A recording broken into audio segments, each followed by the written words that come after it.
Toby and the Runaway Kite.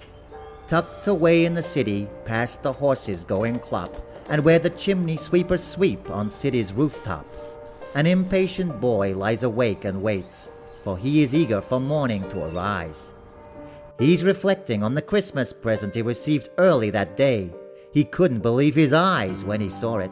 A large kite. Abruptly, with his patience wearing thin, he snuck out of his room, being as quiet as a pin. Trying not to make a noise, he walked past where his parents were sleeping, dreaming of life's chores and bank sheets. Toby staggered up the staircase with his kite in hand, to fly his kite on the city's rooftop under the moonlight, looking quite grand. With one gust, the kite took off into the air, but Toby lost grip of the string, which was as thin as a hair. Unafraid of any dangers which exist in the big city, quickly he ran down through the streets, unmindful of the ongoing around him, until he found himself out of Metropolis and into a forest, less noisy and more peaceful.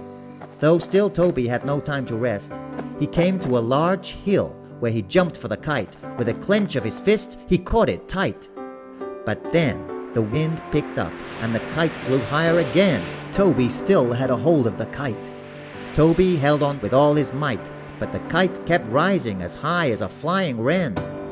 Holding on for dear life, hoping the string would hold.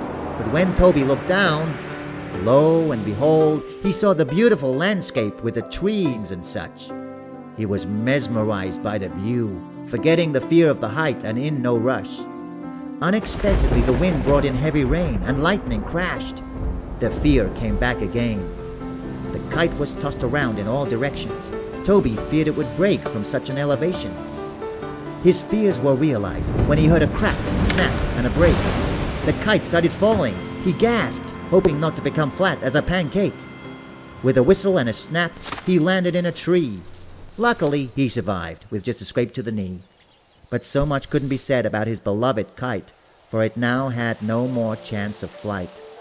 Wet and miserable, he arrived home to find his parents waiting. "I hope you learned your lesson," they garbled while stating. "You shouldn't do such dangerous activities without our permission. It's unsafe, and you could get into danger," they said, unaware of his earlier position. "But we guess a broken kite will teach you a lesson, so get some sleep and we'll see you at 7. Toby obeyed, feeling embarrassed and ashamed. I guess some lessons are taught easily, others more acclaimed. So remember, next time you think of disobeying your parents, you might just find yourself in a storm, like where Toby was sent.